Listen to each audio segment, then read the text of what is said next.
Hola, hoy nos adentramos en un territorio crucial, la inteligencia artificial en el sector salud aquí, en la Unión Europea. Hablamos de una tecnología con un potencial, transformador enorme. Se estima que el mercado global podría superar los 187.000 millones de dólares en 2030. Pero claro, aquí en Europa esa promesa choca con un marco regulatorio bastante exigente, ¿verdad? Sí, bastante exigente. No es un camino fácil, digamos.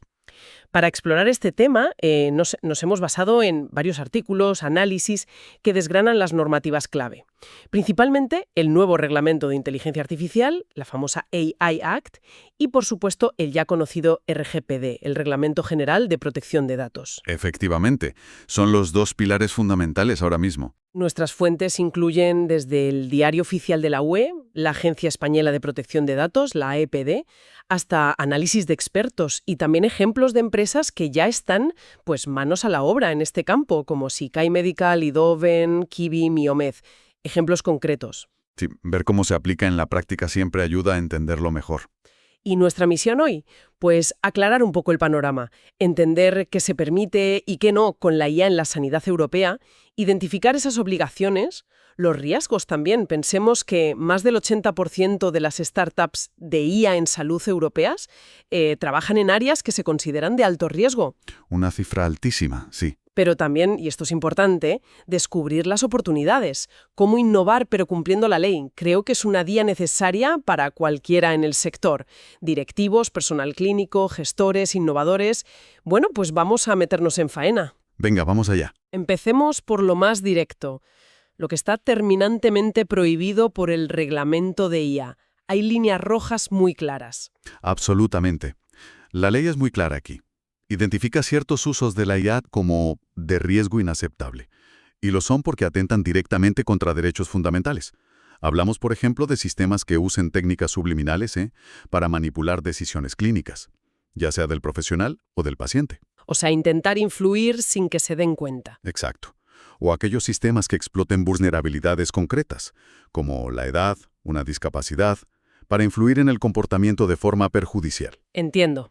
Y también está prohibida la famosa puntuación social, ¿verdad? Sí, eso es. Es decir, sistemas que clasifiquen o puntúen a las personas por su comportamiento social, sus características, si eso puede llevar a un trato peor en el acceso a la salud. Correcto. La idea es evitar cualquier tipo de discriminación o trato injusto basado en estos sistemas de clasificación social aplicados a la salud. El objetivo de estas prohibiciones es, clarísimo, preservar la dignidad, la autonomía y la equidad en la atención sanitaria. Se busca evitar a toda costa que la tecnología, mine esa confianza fundamental entre el paciente y el sistema de salud. Claro, la confianza es clave. Son prácticas que, por su naturaleza, se consideran incompatibles con los valores europeos. No tienen cabida. Pero ojo, que se prohíban estas manipulaciones no quiere decir que no podamos usar la IA para mejorar la comunicación o la gestión, no. Por ejemplo, sería aceptable usar IA para adaptar cómo se presenta la información a un paciente, según su idioma, su nivel de comprensión, siempre buscando que entienda mejor. Sí, totalmente. Siempre y cuando el propósito sea puramente informativo, ético y no manipulador. Ahí sí. La IA puede ser una herramienta valiosísima para personalizar la comunicación, hacerla más accesible. Eso es positivo. Vale. Igualmente, se pueden usar algoritmos para ayudar a priorizar pacientes en una lista de espera, por ejemplo. Pero esto debe basarse siempre en criterios médicos. Objetivos, transparentes, auditables. Nunca en puntuaciones sociales o factores que discriminen. Criterios clínicos puros y duros. Eso es. Y por supuesto, las recomendaciones basadas en historial médico son posibles, pero siempre, con supervisión profesional para evitar sesgos y garantizar que sea clínicamente adecuado. La clave al final es siempre la transparencia, la objetividad y la ética, en el diseño y en la aplicación. Entendido. Transparencia y ética como base. Vale, dejamos atrás las prohibiciones absolutas y entramos en el terreno, donde se juega la mayoría del partido de la IA en salud. Aquí es donde la cosa se pone realmente interesante. Sí, aquí está el meollo. Casi todas las aplicaciones que nos vienen a la cabeza, la IA que ayuda a detectar patrones en imágenes médicas, la que sugiere planes de tratamiento, caen bajo la categoría de alto riesgo del AI Act. ¿Qué significa esto en la práctica diaria? para un hospital, una consulta. Significa que para poder usar esas herramientas hay que cumplir una serie de requisitos muy estrictos. Están diseñados para garantizar la seguridad y la fiabilidad.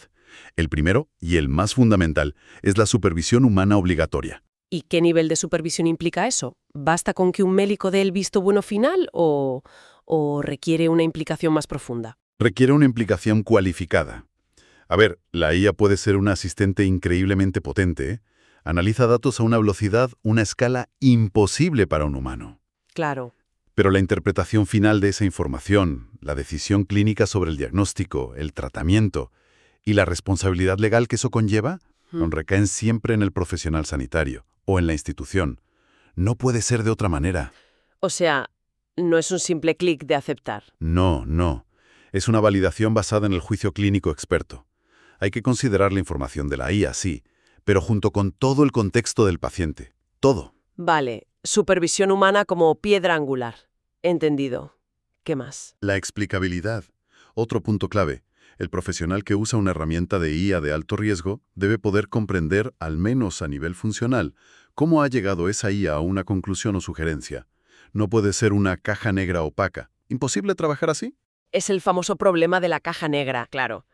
O sea, no basta con que la IA sea precisa. El médico necesita poder confiar en esa precisión, ¿no? Entender sus bases para poder integrarla en su razonamiento y, muy importante, poder explicárselo al paciente si hace falta. Exactamente. Es fundamental para la confianza y la responsabilidad. Totalmente. Y muy ligado a esto está la trazabilidad. Otro requisito indispensable. Debe ser posible reconstruir todo el proceso que ha llevado a un resultado concreto de la IA.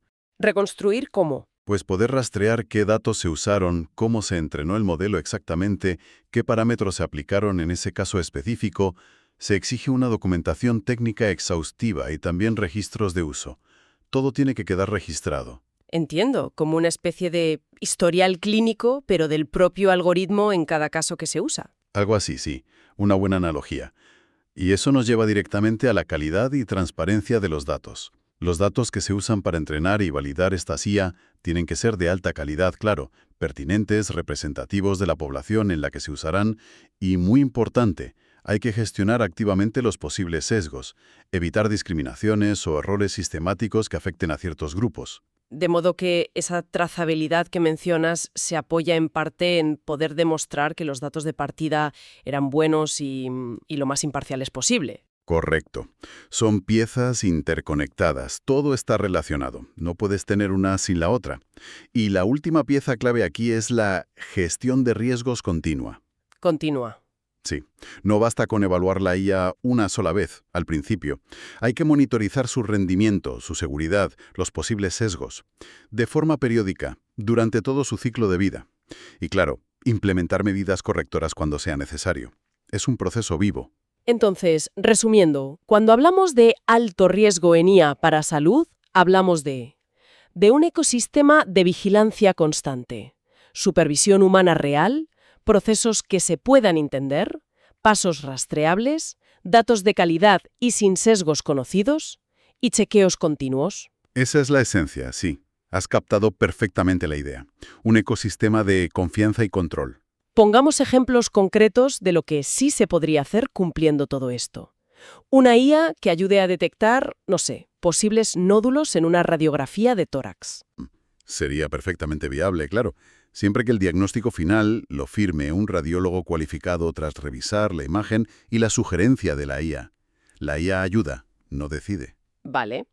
O una IA que proponga un plan de quimioterapia personalizado basado en datos genómicos y clínicos. Pero como una propuesta a valorar por el equipo de oncología, que tomará la decisión final considerando todos los factores del paciente, que pueden ir más allá de los datos que maneja la IA. Entendido. La decisión final, humana. Exacto. O herramientas que calculen el riesgo de reingreso hospitalario de un paciente. Siempre que esa información se use para que un equipo médico decida si esa persona necesita un seguimiento más cercano, un plan de alta diferente, pero no para negarle el alta automáticamente basándose solo en el algoritmo. Precisamente. Son herramientas de apoyo a la decisión clínica. Muy potentes, pero apoyo al fin y al cabo. No son sustitutos del juicio clínico. Ok, tenemos las reglas para la IA en sí, pero toda IA necesita combustible, datos. Y en salud, los datos son especialmente sensibles, están súper protegidos por el RGPD. ¿Cómo casa esa necesidad de datos de la IA con la protección tan estricta que exige el RGPD? Casa con dificultad, no te voy a engañar, y con requisitos muy claros. Lo primero de todo, el consentimiento explícito e informado. Para usar datos de salud de un paciente en un sistema de IA, este debe dar su permiso de forma libre, específica, informada e inequívoca. O sea, nada de casillas premarcadas o textos ocultos. Nada de eso. El paciente debe saber exactamente para qué se usarán sus datos, quién los usará, cómo, por cuánto tiempo. Tiene que ser transparente. Y además del consentimiento está el tema de la privacidad técnica de los datos, ¿no? La anonimización y todo eso. Fundamental. La anonimización o pseudonimización es clave. Hay que eliminar identificadores directos siempre que sea posible. Si se usan datos pseudonimizados, es decir, con códigos en lugar de nombres, hay que implementar medidas técnicas y organizativas muy robustas para impedir la reidentificación. Proteger esa clave, digamos. Y usar solo los datos necesarios, supongo. Por supuesto, el principio de minimización de datos. Solo recoger y usar la información estrictamente necesaria para la finalidad que se ha consentido. Nada de acumular datos por si acaso para el futuro. Las fuentes mencionaban una alternativa que suena interesante, los datos sintéticos. Datos generados por ordenador que imitan las propiedades estadísticas de los reales, pero sin corresponder a nadie en concreto. ¿Son realmente una solución viable para entrenar IA médica compleja? Son una herramienta muy prometedora, sí. Y cada vez se utilizan más. Permiten hacer muchas cosas. Entrenar modelos, probar sistemas, compartir información para investigación, sin exponer datos reales de pacientes. Suena bien. No siempre pueden sustituir por completo a los datos reales, especialmente para afinar ciertos matices muy específicos. Pero son un complemento excelente y una vía muy buena para reducir los riesgos de privacidad. A menudo se usan en combinación. Datos sintéticos para el grueso del entrenamiento y luego ajuste fino con datos reales rigurosamente anonimizados o pseudonimizados. Entendido. Entonces, sí se puede alimentar a la IA en salud, pero con mucho cuidado, obteniendo consentimientos claros, específicos, aplicando técnicas potentes de anonimización o pseudonimización, minimizando la cantidad de datos y explorando el uso de datos sintéticos. Y claro, informando siempre al paciente de todo esto. Exacto. Y esa información nos lleva al siguiente punto crucial, la transparencia y los derechos del paciente frente a la IA. No podemos olvidarnos de ellos. Cierto, porque no basta con proteger los datos si luego el paciente no tiene ni idea de que una IA está participando en su atención, o si no puede hacer nada si no está de acuerdo con una decisión que ha sido influida por esa IA. ¿Qué derechos concretos tiene el paciente aquí? Tiene varios derechos clave que vienen reforzados tanto por el RGPD como por la nueva AI Act y las guías de las autoridades de protección de datos como la AEPD. El primero es el derecho a ser informado. El paciente debe saber si se está utilizando IA en su proceso asistencial y cuál es su función. Sea cual sea la IA, desde un chatbot para citas hasta un sistema de diagnóstico. Sí, la transparencia debe aplicarse a todos los niveles donde la IA interactúe o influya en su atención.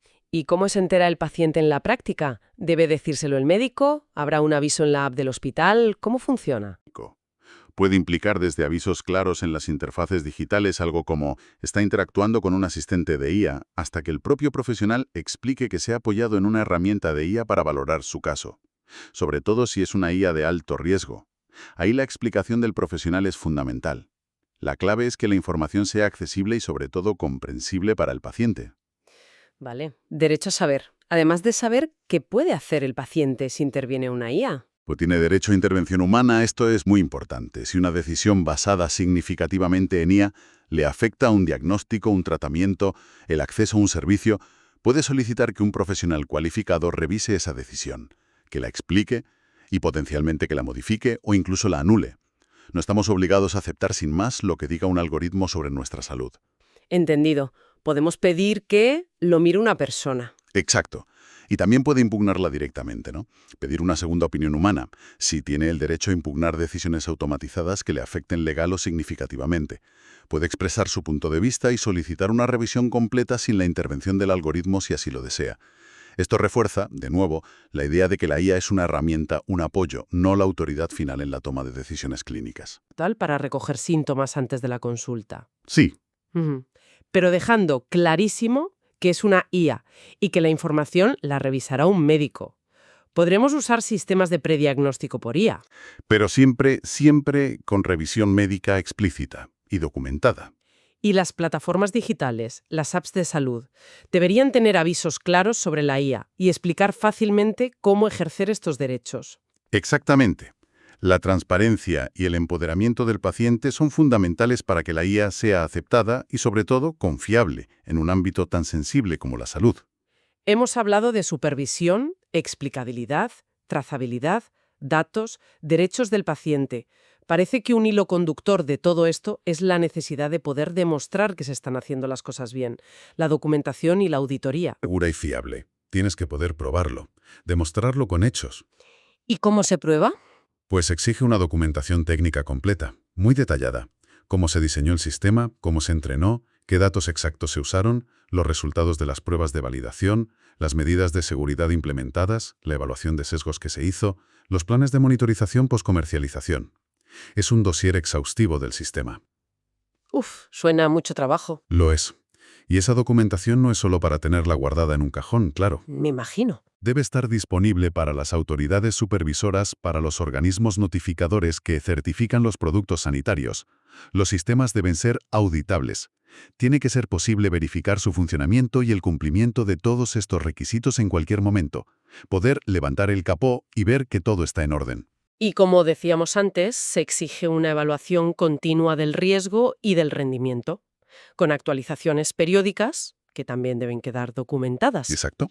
Es un ciclo continuo de evaluación, documentación y mejora. Entiendo. O sea que esta documentación no es mera burocracia, es la prueba tangible de que se cumplen la explicabilidad, la trazabilidad, la gestión de riesgos de las que hemos hablado. Es la base de la confianza realmente. Precisamente. Y permite la rendición de cuentas si algo va mal. Sabes dónde mirar. Entonces, sí se puede usar IA potente en salud, pero hay que asumir ese compromiso de documentar todo el proceso de forma rigurosa. Quizás contar con expertos externos para auditorías periódicas puede ser una buena práctica, ¿no? No solo desde el punto de vista técnico, sino también legal y ético. Sin duda. Aporta objetividad y credibilidad. Y un punto clave puede ser saber traducir esa documentación técnica, que seguro que es muy densa, en mensajes que el equipo interno, los médicos e incluso los propios pacientes puedan entender en lo esencial. Totalmente de acuerdo. La comunicación clara sobre la robustez y la seguridad del sistema, basada en esa documentación sólida, es vital para generar la confianza necesaria en todos los actores. Llegados a este punto, con tantas reglas, requisitos, prohibiciones, la pregunta es casi obligada. ¿No estará toda esta regulación europea ahogando la innovación, frenando el desarrollo en un campo tan prometedor como la IA en salud? Es la gran pregunta, sí. Y la respuesta creo es más matizada de lo que parece a simple vista. A primera vista, sí, puede parecer una carga, una barrera de entrada, papeleo. Un freno, claro. Pero si miramos más de cerca, lo fascinante aquí es que esta normativa no actúa solo como un freno, también actúa como un carril, como un marco para guiar la innovación hacia soluciones que no solo sean tecnológicamente potentes, sino también seguras, éticas, justas, y por lo tanto, más confiables y sostenibles a largo plazo. ¿Quieres decir que cumplir la ley puede ser una ventaja competitiva? De verdad, exactamente. Creo firmemente que sí. Integrar el cumplimiento normativo desde las fases iniciales del diseño, lo que se llama Compliance by Design, puede convertirse en una ventaja competitiva muy significativa. No es un parche que añades al final porque te obligan, sino un pilar de tu propuesta de valor desde el principio. Genera confianza. ¿Y cómo se traduce eso en oportunidades de negocio concretas? Dame ejemplos. Pues pensemos en el área de diagnóstico y tratamiento, la de alto riesgo que hemos comentado tanto. Empresas que desarrollan IA para analizar imágenes médicas, como las que mencionamos antes, Sikai, Idoven, Kivin, no solo compiten en la precisión pura de su algoritmo. Claro. Compiten y ganan mercado al obtener la certificación CE como producto sanitario. Y para eso, tienen que demostrar que cumplen con la explicabilidad, la trazabilidad, la supervisión humana que exige el AI Act. Su cumplimiento es un sello de calidad y seguridad que les abre las puertas en hospitales y sistemas de salud serios. O sea que su valor diferencial no es solo tecnológico puro, sino también De gobernanza demostrada, de fiabilidad regulatoria. correcto. Es un paquete completo. Lo mismo ocurre con las plataformas de terapia digital personalizada, las de TX como Syncrolab o Aethertech que se mencionaban. Necesitan esa certificación y esa demostración de cumplimiento para ser consideradas herramientas terapéuticas fiables y poder ser prescritas por médicos. Entiendo. O las herramientas de predicción clínica en hospitales como las de IOMED. Su valor no es solo predecir un riesgo, sino hacerlo de forma ética, transparente, auditable, demostrando que ayudan a gestionar recursos sin discriminar a nadie. Y fuera del alto riesgo, también hay oportunidades ligadas al cumplimiento. También, en eficiencia y soporte, por ejemplo, piensa en asistentes de IA ambiental, estos sistemas que escuchan la conversación médico-paciente y ayudan a rellenar la historia clínica automáticamente. Ah, sí, eso liberaría mucho tiempo a los médicos. Exacto. O en la automatización de tareas administrativas hospitalarias, gestión de citas, facturación, incluso en crear software específico que ayude a otras empresas del sector a gestionar precisamente el cumplimiento del AI Act y del RGPD, herramientas de gobernanza de IA. Son áreas con menos carga regulatoria directa que el alto riesgo, pero donde demostrar robustez, seguridad y respeto a la privacidad sigue siendo clave para ganar contratos. Y mencionas también oportunidades estratégicas, como los sandboxes regulatorios. ¿Qué son exactamente? Sí, España ha sido pionera en esto. Son entornos de prueba controlados donde las empresas pueden experimentar con IA, probar sus sistemas innovadores, pero bajo la supervisión de la autoridad regulatoria. Ah, como un campo de pruebas seguro. Eso es, pues ofrecer servicios en torno a estos sandboxes, ayudar a las empresas a navegar por ellos, o incluso la formación especializada para que los profesionales sanitarios aprendan a usar estas nuevas herramientas de forma segura y legal. Son nichos de mercado que surgen directamente de la nueva regulación. Ampliando un poco más, incluso en áreas como la atención al cliente o el marketing dentro del sector salud, aunque no sean de alto riesgo clínico, estos principios de transparencia y protección de datos son fundamentales, ¿no? Por supuesto, totalmente. Se pueden usar chatbots para dar información general sobre servicios, horarios, pero siempre siendo claros sobre su naturaleza de IA y minimizando la recogida de datos personales sensibles. Vale. Se puede usar IA para personalizar campañas de marketing, ofrecer información relevante a pacientes, pero solo con consentimiento explícito y granular del usuario, como exige el RGPD, permisos claros para cada cosa. Nada de usar datos a escondidas. Exacto. Optimizar el contenido web basándose en necesidades reales de información de los usuarios, no en trucos engañosos para posicionar. Incluso usar IA para cualificar leads comerciales, pero pudiendo justificar siempre los criterios usados, que deben ser éticos y no discriminatorios. La clave transversal en todas las áreas es la transparencia y el cumplimiento estricto, especialmente del RGPD, cuando tratas con datos de salud o personales. Parece entonces que la conclusión es que las empresas que van a liderar esta transformación digital en salud no son solo las que tengan la IA más potente tecnológicamente, sino las que sepan integrarla con responsabilidad, con ética. Sin duda alguna, aquellas que generen confianza. Confianza en los pacientes, en los profesionales, en las instituciones, demostrando que su innovación va de la mano de la seguridad, de la ética, del cumplimiento normativo. Eso no es un freno, insisto, es la base para construir un futuro sostenible y aceptado para la IA en salud en Europa. Hagamos una recapitulación rápida para asentar las ideas clave de todo lo que hemos hablado. La inteligencia artificial tiene un potencial inmenso para transformar la salud, eso está claro. Pero en Europa este camino pasa sí o sí por navegar un marco regulatorio exigente. Principalmente el AI Act y el RGPD son las referencias. Indispensables conocerlas. Y las claves para hacerlo con éxito son: mantener siempre la supervisión humana cualificada en decisiones críticas, no dejarle todo a la máquina. Fundamental. Proteger los datos de salud con rigor. Consentimiento claro, anonimización o pseudonimización fuerte. Minimizar los datos usados. El ABC de la protección de datos. Ser transparentes con los pacientes sobre cómo se usa la IA y qué derechos tienen. Que sepan y puedan actuar. Empoderar al paciente. Y finalmente, documentar exhaustivamente todo el proceso, para asegurar la trazabilidad, la explicabilidad y permitir la auditoría. Poder demostrar que se hacen bien las cosas. Exacto. Esa es la hoja de ruta. Y si me permites, me gustaría reforzar una idea final. Ver este cumplimiento normativo no solo como una obligación, como algo que hay que hacer para evitar multas, Ajá. sino como una estrategia proactiva. Es una forma de construir confianza, de garantizar la calidad y la seguridad de lo que ofreces, y por tanto, de posicionarse como un actor responsable y líder en esta nueva era de la salud digital. Es en sí mismo una ventaja competitiva real y duradera. No es un gasto, es una inversión en reputación y sostenibilidad. Una inversión en confianza, al final. Exacto. Entonces, ¿qué significa todo esto en perspectiva? Lanzamos una reflexión final para quien nos escucha. Más allá de las aplicaciones directas en diagnóstico o tratamiento que hemos analizado hoy, ¿cómo podrían estos principios que hemos repetido tanto, explicabilidad, trazabilidad, supervisión humana, que ahora están codificados en la ley para la IA de alto riesgo, cómo podrían empezar a influir en otras áreas de la gestión sanitaria, quizás menos obvias? Pensemos en la asignación de recursos en un hospital, en cómo se priorizan las líneas de investigación científica o incluso en cómo los inversores valoran el riesgo y la fiabilidad de las empresas de tecnología sanitaria. ¿Podría una gobernanza de la IA que sea demostrablemente ética y robusta convertirse pronto en un factor decisivo para la financiación, para las colaboraciones público-privadas, para la adopción generalizada? Mucho más allá de las aplicaciones clínicas que hoy llamamos de alto riesgo. Ahí queda la pregunta flotando, para darle una vuelta.